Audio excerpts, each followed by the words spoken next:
Oke, assalamualaikum Bapak. Waalaikumsalam Ya, warahmatullahi wabarakatuh. selamat pagi.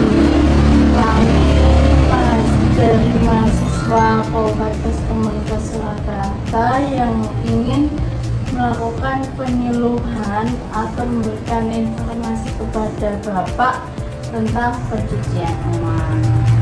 Apakah Bapak bersedia? Ya, bersedia. Oke.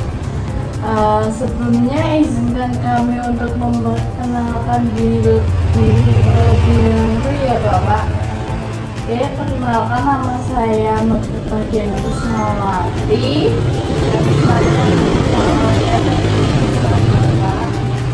Saya Pak Priyanto. Oh iya, oke, dengan Pak Priyanto ya.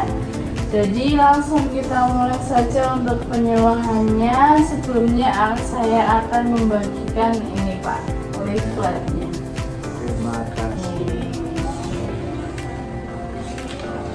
Sebelumnya Bapak sudah tahu belum tentang pencucian uang itu apa? Belum. Oke, belum ya. Jadi Biasanya uang dicuci itu Pak. iya, gitu, tak jelaskan ya Pak. Jadi pencucian uang adalah proses mengubah uang hasil kejahatan menjadi uang yang terlihat sah atau legal. Jadi biasanya pelaku itu kayak menerima uangnya itu dari yang ilegal terus diubah menjadi yang legal, kayak proses pencucian uang gitu loh Pak, melalui biasanya kayak melalui bank-bank begitu. Nah, nanti akan saya jelaskan lebih lanjut. Nah, prosesnya itu ada 3. Yang pertama itu placement, yaitu penempatan. Nah, ini dilakukan pemisahan harta kekayaan hasil kejahatan dari sumber kejahatannya. Nah, itu tadi seumpama dapat uang ya Pak, bapaknya dapat uang dari perusahaan ini, tapi didapatkan karena emang hasil sogokan atau apa gitu Pak. Nah, setelah bapaknya udah ditransfer, itu kan udah otomatis masuk ke rekening Bapak. Nah, terus tahap yang kedua itu layering ini Pak. Nah, itu layering ini nanti jadi uangnya itu nanti bapaknya itu transfer ke bank lain atau perusahaan lain yang biasanya itu nonaktif. Nah, lalu kan uangnya udah ditransfer itu Pak, jadi kan nggak ketara itu Pak, uangnya kayak ditempatin di sini, di situ gitu kan. Dan selanjutnya ada integration atau penggabungan, yakni menggunakan harta kekayaan hasil tindak pidana yang telah ditempatkan, lalu dilakukan pelapisan yang nampak seolah-olah sebagai harta kekayaan yang sah untuk kegiatan bisnis yang halal atau membiayai kembali kegiatan kejahatannya. Jadi kayak dikembalikan ke rekening kita lagi tapi disaring dulu gitu loh Pak. Tuh. Nah, dampaknya dari pencucian uang ini adalah dampak negatifnya itu para penjual dan pengedar narkoba, para penyelundup dan para penjahat lainnya itu dapat meluas lokasinya. Jadi nggak bakal ketahuan gitu loh Pak, susah di tracking gitu.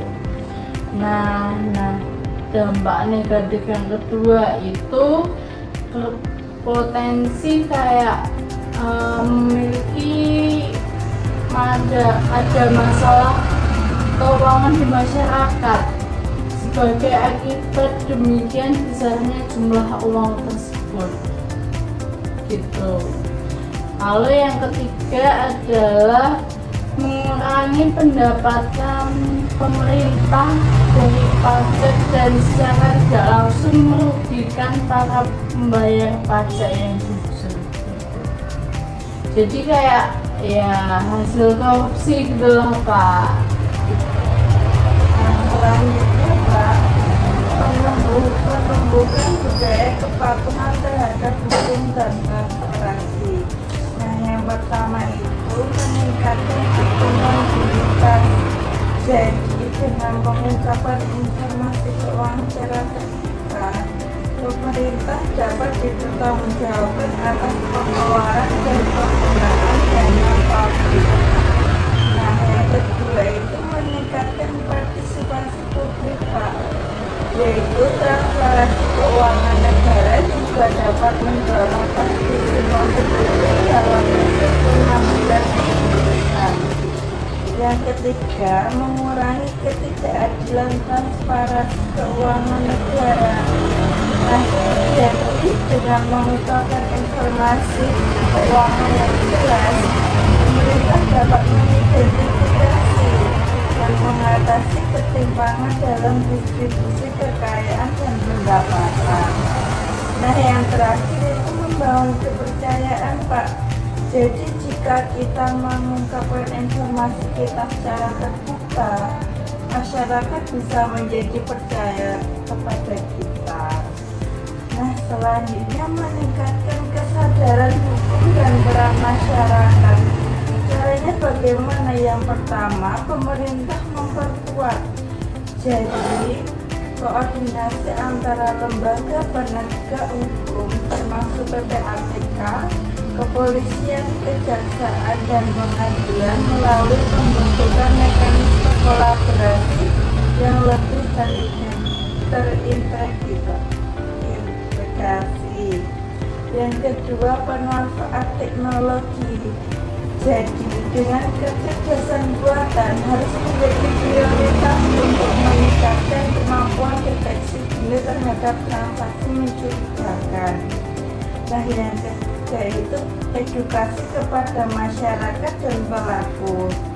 Usaha juga perlu ditingkatkan melalui kampanye kesadaran hukum dan pelatihan khusus Pak untuk meningkatkan kepatuhan terhadap regulasi terkait TPPU. Yang terakhir itu pemerintah harus memperkuat kerjasama internasional. Jadi dengan pemerintah harus memperkuat kerjasama internasional baik melalui ratifikasi konvensi baru maupun dengan mengoptimalkan perjanjian yang sudah ada. Nah, Bapak jika mendapatkan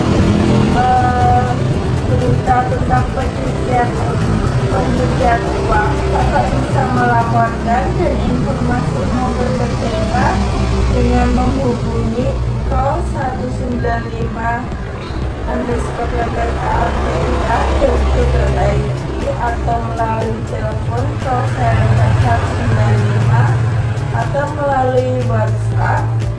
Kalau Bapak jika ingin melakukan tatap muka bisa di alamat ini.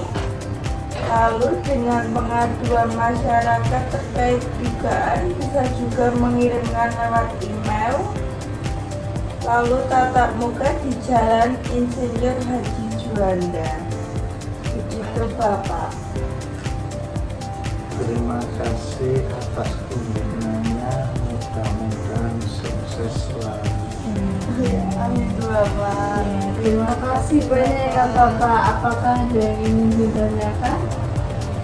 Saya kira sudah cukup. Oke, siap. Terima kasih banyak Bapak. Terima kasih.